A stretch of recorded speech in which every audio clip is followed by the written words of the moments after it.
We're getting some brand new information about that May 16th tornado. The National Weather Service says it was the widest tornado our area has seen since 1950. Customers and people who live in this area are pretty passionate about this.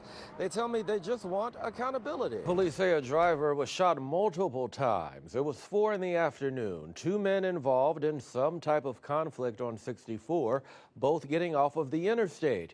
And that's where the situation turned fatal. Just caught up with an employee of a nearby convenience store who tells me he wasn't here at the time, but he says it's pretty scary and they're glad they're safe. Now, 5 on your side, political editor Mark Maxwell joins us now for a little bit of insight into this. You're our political expert. And Mark, we know that all of this comes, a day after Noam testified to a House committee. Wondering if any part of that testimony led to this. Well, Police Chief Robert Tracy says that family deserves accountability and transparency. Tonight, that grieving mother says this heartbreak comes after more than 2 years of pleading with police to take her seriously. Right now, we know parts of Highway 21 north of Lesterville in Reynolds County, well, they've caved in. Tracy Henson has been talking with people who are basically just trapped in town there. Tracy, they're waiting for all of that water to go down. Tell me, one of the victims who had just been shot had her friend try to take her to the hospital, but that driver lost control and crashed. Let's see your weather impact forecast now. If you were up this morning, you heard, you saw the storms. Yeah. If you're a late sleeper, though, like some people I know, you just woke up to sunshine. Oh, it didn't wake you up? No. Oh, you must sleep like Really? a rock. Boy, well, It woke everyone. And I'm Brent Solomon. Just a few hours ago, Missouri Governor Mike Kehoe declaring a state of emergency. The flooding prompted rescue operations in Iron and Reynolds counties. And within just the last hour, we've learned several people may have fallen into the water after a building collapsed at a Reynolds County campground. Right now, we know parts of Highway 21 north of Lesterville in Reynolds County, well, they've caved in. Tracy Henson has been talking with people who are basically just trapped in town there. Tracy, they're waiting for all of that water to go down. Startling images there, Tracy, thank you. There's a news conference happening right now with first responders from both of those counties. Let's listen in. A father and a son from Oklahoma are now dead after their private plane crashed in rural Waterloo. This was overnight. The plane was found this morning after hours of searching. Our Megan Kernan has been at the command post just outside of Waterloo all day long. Megan, what have you learned about this crash now? Catastrophic flooding in parts of our area right now. 12 inches of rain in less than 12 hours. The big concern, Scott, is more rain on the way. Stay safe. Thanks for the company. Well, and Mike, we raced to the scene just as soon as we got word, and I can tell you now, nearly 3 hours later, still a very active scene and a suspect now fighting for life in the hospital. Let's go ahead and take you straight to the video that we captured just moments ago, giving you a wide view of the area.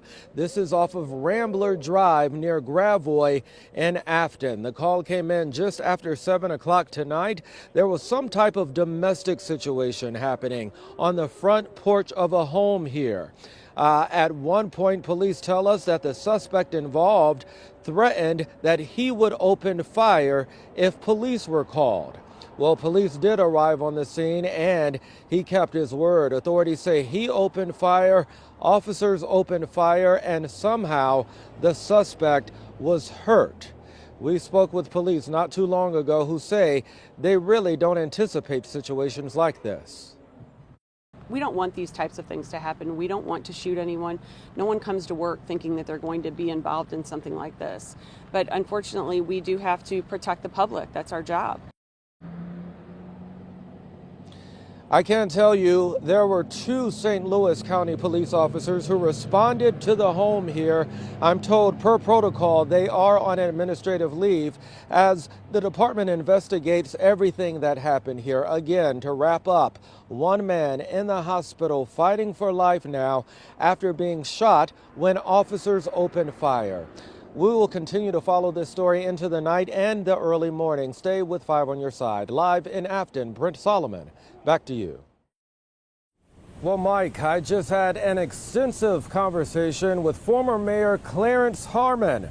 Now 83 years old, he says right now St. Louis is at a crossroads with a golden opportunity to spark change. On the night of the 4th of July, young people taking over the streets of downtown. The moments of chaos captured and now quickly spreading on social media. I used to always say if we lose downtown, we'll lose the city.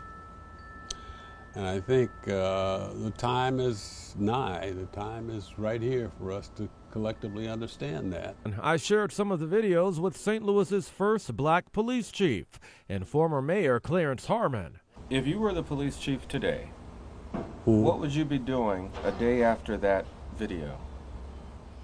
Well, the day after that video is, well, I'm going to try to find out where were my police officers?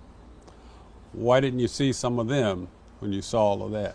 On top of people illegally shooting fireworks out of cars, into buildings, and at each other, someone stole a scissor lift and drove it down Market Street. Others set at least 2 porta potties on fire.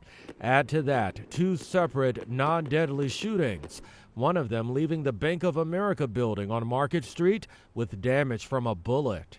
It comes weeks after police released this photo of a separate incident.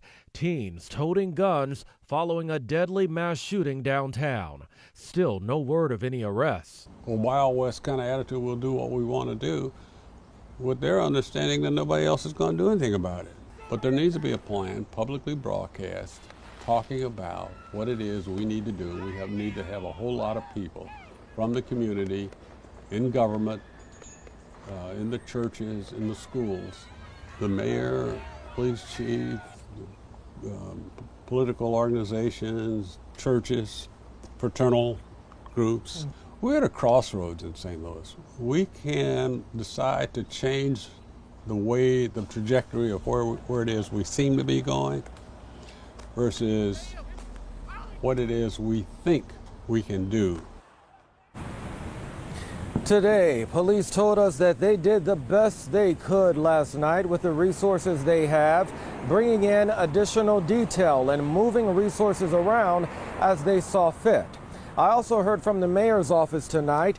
They tell me she's speaking directly with young people, finding out what they want and what they need. She's also hoping that pay raises will bring on extra police officers and keep the ones that we have. And finally, she's calling on regional partners to address what she's calling a regional problem. Mike. Some neighbors here say they're fed up. They've caught the attention of some of their aldermen who all gathered here tonight to begin the process of trying to remove the mayor. But that never happened, and here's why.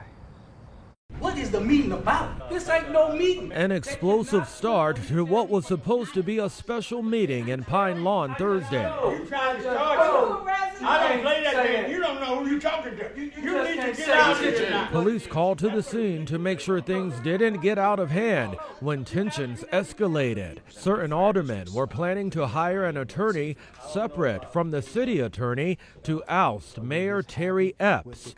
But when they tried to go into executive session, the city attorney told them this meeting does not follow protocol. It wasn't posted and advertised for 24 hours. He is not representing us. He's representing the mayor. This is another tactic to try to keep us from meeting and doing what we need to do. We're not going to go back and forth like this. Neighbors say they want more transparency. He doesn't give us invoices on anything. And improved city services. We got trees hanging on wires. They will not come and cut it. They say a city audit hasn't been conducted in years, leading them to question the state of the city's finances. And we're here because we don't like the confusion. We want to go forth and get this city where it needs to be. The city is doing great under my leadership. We're working hard to keep the city going and doing good. We're trying to take care of the residents, and my fight to continue to improve our community is going to keep going. You know, I don't have time to focus on the negativity that goes on. My focus is on building and uplifting this community. You know, the mayor has been in office here for nearly 8 years. He says the people elected him on 4 separate occasions. But that's not stopping that group of neighbors who you just heard from, who say they're getting with their aldermen right now to re-advertise their intentions and move forward.